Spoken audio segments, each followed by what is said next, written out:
Hello, welcome to Free Will, Science, and Religion. I'm Chandler Klebs, and I'm here with George Ortega.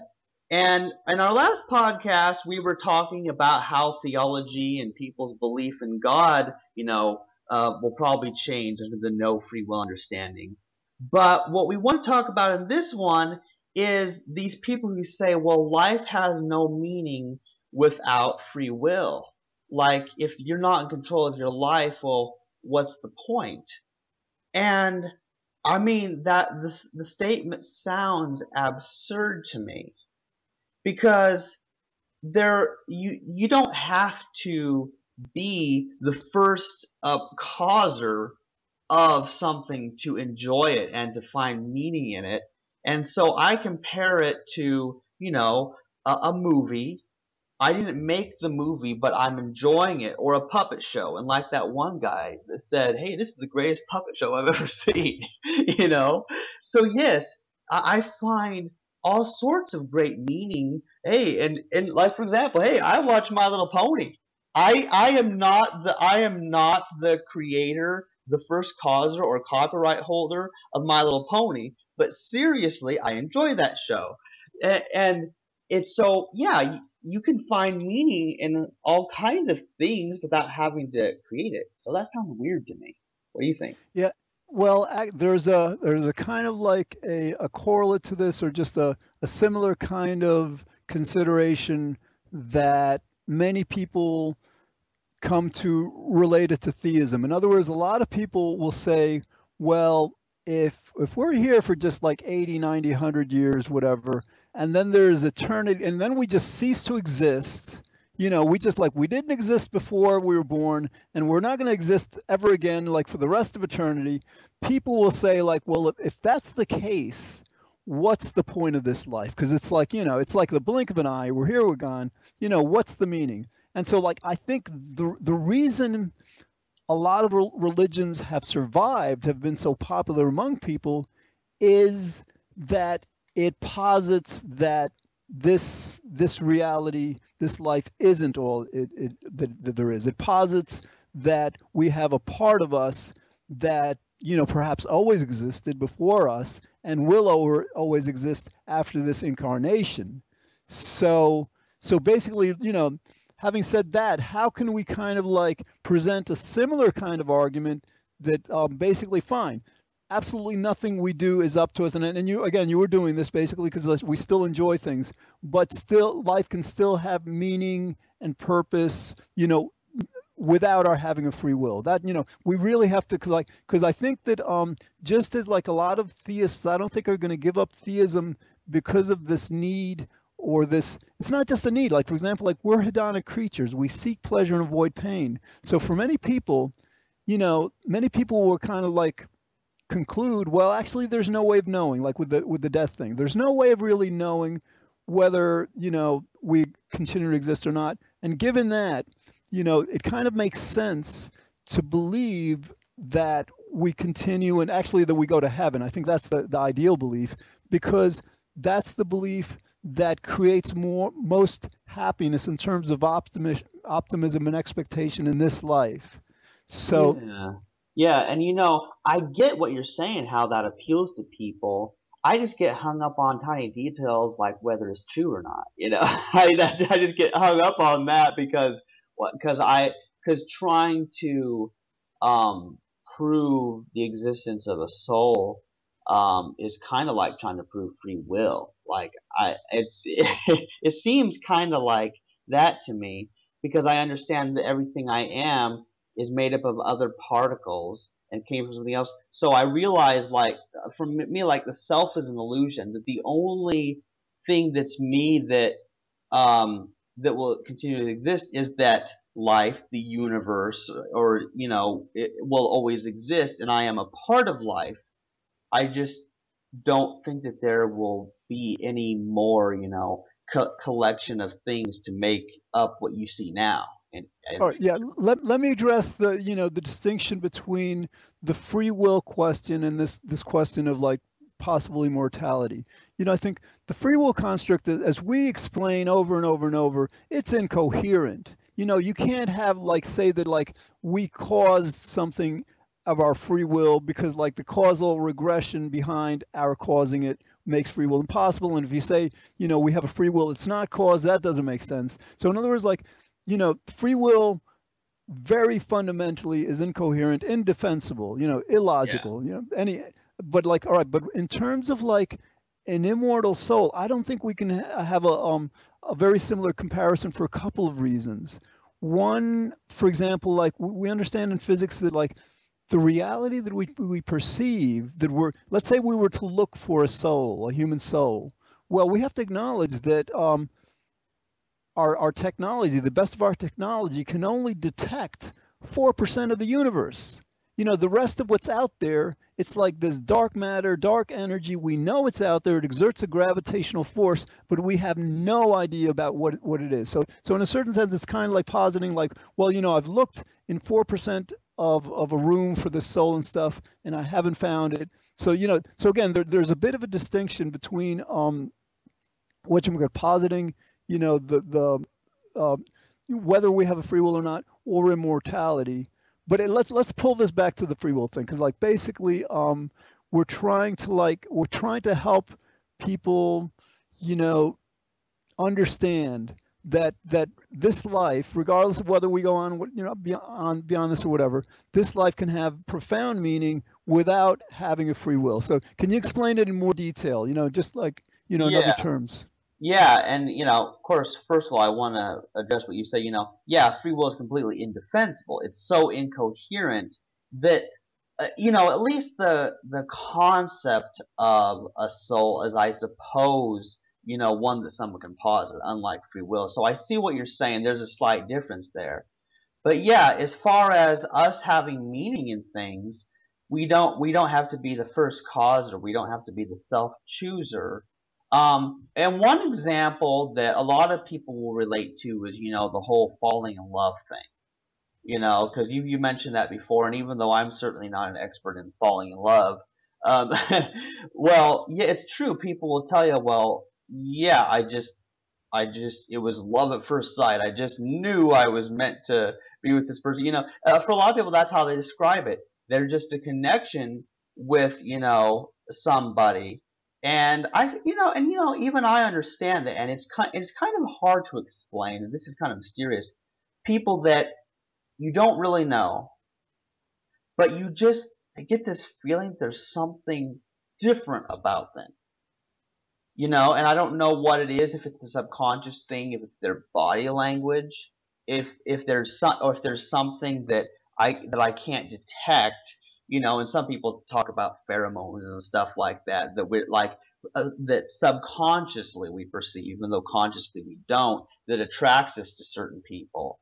So yeah, there's unknown things there, but yeah, we don't choose who we fall in love with. We don't choose which people, become our best friends. And it's sort of like, well, that's just the chain of events, like, just like the chain of events leading to me meeting you and us getting involved in this no free will thing. So yeah, it doesn't make it any less meaningful, because if you're enjoying something already, if you're already enjoying something and like, yeah, this is awesome, this is the greatest thing ever, and then you find out that, the food that you thought tasted so good, you realize you are not the first causer of this food. But did that stop anyone from enjoying good food? Yeah, no, Chandler, bringing up love is excellent. It's ideal because basically, yeah, let me reiterate. Um, we value love. Many people value love, their relationship, beyond everything, beyond everything else. Love of their mate, love of their family, love of the people who are close to them. And like, relative to love, everybody has to acknowledge that we can't freely will to love people. What, hold on for a second. I'm taking a, oh no, I got a call. No, no, I don't have to take that. All right. So anyway, so like we don't choose who to love, right? And we can't. And that's in other words, like this love thing is a perfect demonstration of our not having a free will. Because like if we had a free will, yes, I mean like everybody would be in love. Everybody not be probably. If we had a free will, we Yeah. wouldn't. be in love just with one person, probably everybody'd be in love with everyone else, and like it'd be a complete love fest on the planet, complete bliss and all. So like that should tell We people we basically don't have a free out. will. Now, right? So now again, again, as you were explaining, yes, we know that who we fall in love with or not is completely not up to us. People falling out of love all the time too, right? So like they don't control that either. Got this phone thing? Hold on. All right. Another thing. What? Sorry. All right. So like now, here's the thing. What did I mean? Hold on. All right. Wait. I'm trying to get this. All right. Anyway, so like relative to the love thing, another thing is like, so we know that we don't have a free will. We can't fall in love. But another thing, Chandler, what I was trying to get with the stupid phone, basically we understand that babies don't have a free will, right? Yeah. So are we trying to tell people, or are people trying to tell us that like if babies don't have a free will, if babies just do what they do, and you can't really blame a baby for anything, like a 6 month, they're going to do what they do. So are they trying to tell us that the lives of these babies are meaningless? Because essentially now we're getting into it big time, man. Because everybody already knows how I feel about the abortion thing. Because what they do is they're like, well, these babies aren't valuable yet. And they keep pushing it further, like, well, you're not valuable till you're born, but then they're born like, well, you're not valuable till you graduate high school or you can drive a car, and then once they reach that, well, you're not valuable till you have a PhD and you become the president or something, because people do that because they do this whole thing, and under the no free will understanding, I realized that I no more deserve credit or blame for anything now. I have no more free will now than I did as an unborn baby. And this is a very key distinction, because what this does is it brings a sense of equality between us and younger people, just as it does with people of different skin colors, religions, realizing we are at one with them. They are just like us, even though there's some differences. They are a sentient, conscious being experiencing life along with us. And it is this that I gain a love for all life, a respect, a love for all life. So even though I'm not all blissed out in love with everyone on the planet like you were talking about, not in the romantic sense anyway, I do feel like I can genuinely love people just for being what they are, being life, being the same thing as me. I feel a kinship, a friendship, and that is what, if everyone felt it, they would probably be just as pro-life. They would probably be just as caring about the unborn babies and all these animals. They'd probably go vegan. And I mean, seriously, if they had that understanding as I do, which is why I'm glad that I'm getting into it, because you have a whole chapter in your book and a whole episode of your TV show about when does a child gain this free will thing, supposedly. Like, at what age do they suddenly gain a free will? Because that's weird. You realize it doesn't work. Absolutely. All right. So like we've explained how people being in love and valuing love beyond pretty much every other aspect of their life demonstrates that and like our being in love not being something we freely will, that demonstrates that like can have profound meaning, our overcoming the illusion of free will. If we consider the life of a baby, that also demonstrates that we can have profound meaning without things being up to us. And so like a third thing, I think you were mentioning this before, like let's say we watch a movie, and let's say we've watched it, so we're watching it a second time, a third time, a fourth time because we really enjoy this movie. So like with this movie, not only did we not create it, we have no say in anything that goes on in this movie, but we've also seen it before. We know how it's going to turn out. So like people love movies like that. Some people will watch the same movie 10, 20 times. And so like you can't tell me that this even vicarious, enjoyment of a movie, that a person, has no control over, has no meaning. So like, apply this to our lives. Yes, fine. Nothing is up to us, but meaning and things being up to us are in a certain sense completely, they're not mutually exclusive. They're completely independent of each other. Yeah, and what's interesting is your life can be much more enjoyable when you no longer have the guilt and blame and hatred of yourself and others that just poisons everything. Because, like Christopher Hitchens said, religion poisons everything. But you know what I think is really poisoning everything, George? I don't think it's religion in the sense of believing in a God or whatever necessarily that's poisoning everything. I really think the free will belief is poisoning everything. Now that I've learned a lot more, I'm starting to see what's poisoning everything. People are so deluded about the fundamental nature of humanity and all life, of how it really works, that everything is caused. And until they get that right, then how do you progress at establishing, whether there's an afterlife? What is the meaning of life? What is the objective standard of morality? Does a God exist? All these other things are very important philosophical topics, and they're all discussed in philosophy. There's a lot written by ancient philosophers and modern ones, but the free will one is key. I do believe it is a central part of philosophy for a reason. In a course on philosophy, if you're not covering free will, don't even bother with the course, because it gets into, you can't talk about people with any of their other things, because it all relates.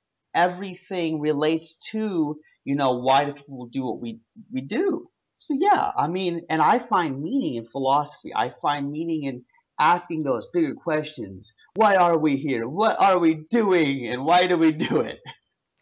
Yeah, and all right, so like our not having a free will, we really have to kind of like people say, well, life is about growth, life is about becoming more, about all this. Without free will, none of that actually makes sense. So like we have to kind of like explore that, but yeah, as you're saying that basically, we still value, we have a meaning in life, and like all right, with religion, I agree with you completely. Like religion, when it started, think about it. Religion started before there was any science, before there was any education, before there was any standardized systems of knowledge. So Yes. religion was basically, and it still is most fundamentally, a way to understand reality. I mean, think about it. Like before scientists explained to us that the clouds are these water molecules, we didn't know what they were. We didn't know what the stars were. We didn't know what the sun was. Now we've kind of like reduced everything to these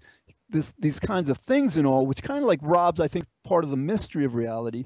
But essentially, we have to acknowledge that yes, it's not religion that's the problem, so much as this belief in free will.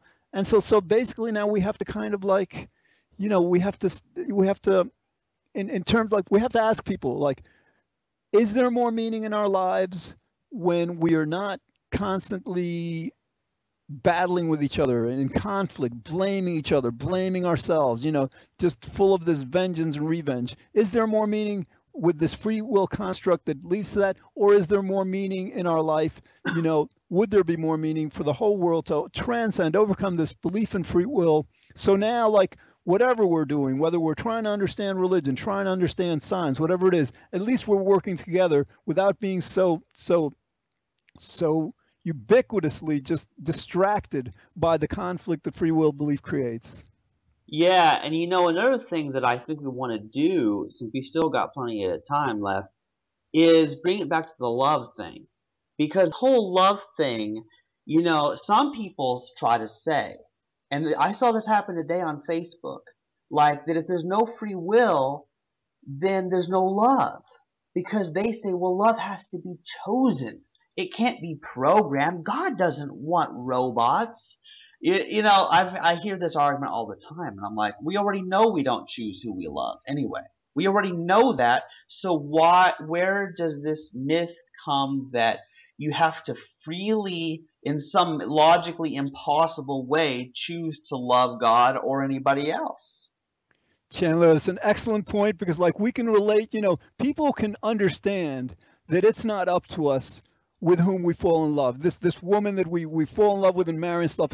People know that. People understand that it's lucky, because again, like if we could fall in love of our free will, then there would be no single people, because I think most people would rather be in relationships. That's a So very like, yeah. good point. So yeah, so apply that as you just did to love of God. It's the same thing. If we don't have a free will to love each other, even to love ourselves, I suppose, how are we expected to like have this free will to then love God? It's equally impossible. Yeah, and who wouldn't love everybody? And if you think about it, especially in your pantheism view, to love God is to love everything because God's the universe. So those other people that you are hating because you believe that you have this free will thing, for example, if you believe that, then you're hating these other people while trying to use your free will to love this God, and it's not working. I've seen that it doesn't work. When people try this, like, I hate you, but I love God. Like, how does that work?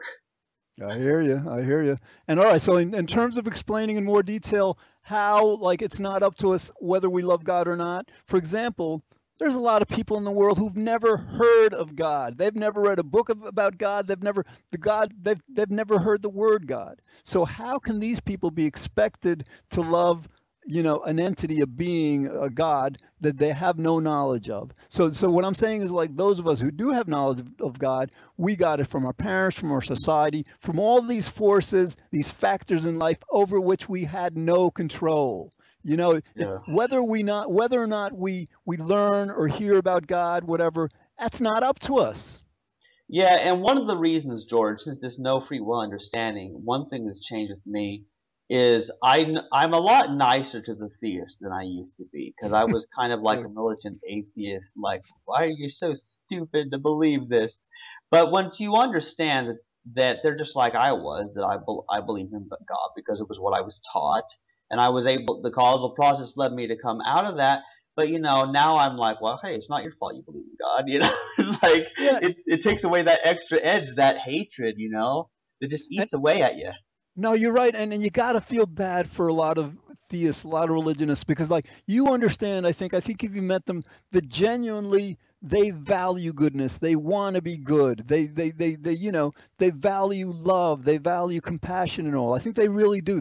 But like this irony is like, fine, they value that, but then they've got this like completely insane, extremely hateful belief. I mean, like with I mean, not with every religion, of course, but with most religions, Judaism, Christianity, Islam, basically there's this belief that, my God, some people are so horrible that they deserve of their free will, because of their free will, to spend the rest of eternity, burning in hellfires and stuff. How, like, so you got to feel bad for these theists who, on the one hand, really value compassion and goodness and morality, but then are straddled, are hindered, or just like, corrupted with this most hateful belief in free will. Right, and what's interesting about that is I would not oppose religion as much as I do if it weren't for the belief in hell. But it's because it's used as a threat to scare people, and people get nightmares, and they are terrified. Years of their lives are wasted on the fear of hell, and that's what happened to me too. I was so scared I was going to hell. But it's sort of a weird thing, but that is the most hateful belief. And realizing that you don't deserve it is what's interesting, because you know what? Even if you are suffering, and even if other people are attributing free will to you and blaming you for something, when you have that understanding that you don't deserve the bad things you're experiencing, that's a whole lot better. It's a whole lot better than this whole thing that, oh no, I'm bad, I deserve to be punished. It's so awful, that feeling, and I know it well. Chandler, yeah. Before working on free will back in the early 2000s, I did a lot of research in a TV show on happiness. And one of the things I learned, that there's 4 personality traits most correlated to happiness. One of them is self-esteem. Okay, the other is, one of them is optimism, extroversion, locus of control, whatever. But anyway, with self-esteem, that's very tied in to how we judge ourselves. In other words, like, if we're like blaming ourselves for the wrong we do, that's going to erode our self-esteem, which is going to erode our happiness. And like, for people who don't know, happiness, as Aristotle explained, is our fundamental drive. That's what everything else is about. Aristotle said like happiness is the only goal in life, only ends. Everything else is a means. So self-esteem again, like to the extent that free will belief erodes our self-esteem and leads us to wrongly, mistakenly believe we're immoral, and deserving of such horrible punishment, that's going to impinge on our happiness. Yeah, it's interesting because I'm a lot happier than I was, that's for sure. I mean, that's what's so amazing about it is that you're showing free will is just so awesome. And it's so interesting because another thing that's a very big thing is that a free will believer cannot oppose abortion. Not really. This is really scary. A lot of people are not going to like this inconvenient truth, George. But if you just keep calling people a sinner or a slut and telling them that they're bad and they deserve hell because they chose to kill their child, all it does is gets them to feel bad. They don't like it. They go into not denial. It actually hurts the pro-life movement more than anything I ever seen when they get all judgmental to people and they just make them feel worse and worse. So then these people try to justify that they did the right thing, and then it turns really bad. So that's what I've noticed is that it doesn't work. But if you believe in free will, that's what you're stuck in the cycle of doing. You're stuck in the cycle of blaming people. You blame people for having abortion. You blame people for having sex. You do that. Like I used to do that. I was blaming people, and it was awful because it's not a very effective thing. It's just not the way to make friends and influence people. It's just not. Yeah, well, Chandler, you bring up an excellent point. Let me reiterate. In other words, like people who want to eliminate abortion, what the world is telling people what people understand is that like abortion is kind of like they get that on a certain level that they're basically essentially killing an unborn child, right? And like if they understand that and they also believe in free will, then they are blaming themselves for that horrible act.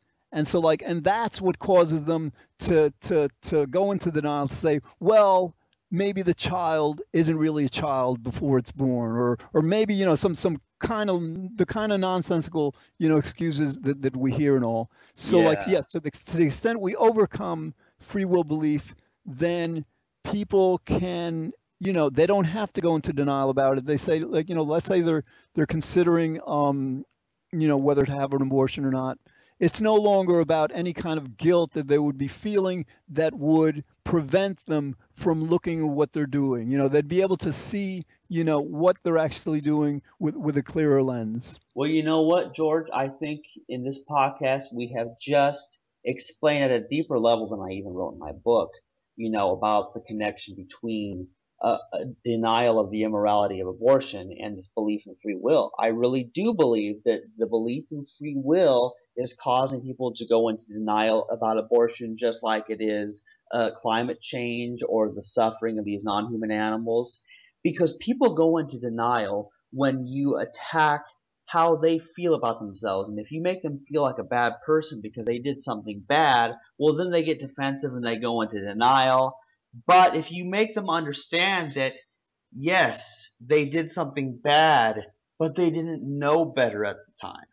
You're not blaming them in any sense that they're like some first causer who all by themselves chose to do something. And this really helps. This really helps because I no longer have any hatred to people who do things that I consider totally immoral. And the thing is, we're not justifying these things. We're not saying that these things are right. In fact, we're saying this is bad, and we're going to help other people see that this is bad, but not make them feel fundamentally responsible, because that actually just causes them to go into denial and get more illogical and do more bad things. Chandler, it's excellent. It's very excellent. Yeah, we're almost at our 30-minute mark. And so I guess we should end this one soon. Would you like to do the closing? Well, again, like meaning, we've just demonstrated that life can have not just as much meaning, but perhaps more meaning. For example, we're not doing our will without free will. We're doing the will of the universe or God. So basically, transcending free will belief creates a world with more meaning. How's Yes, that? certainly does. All right.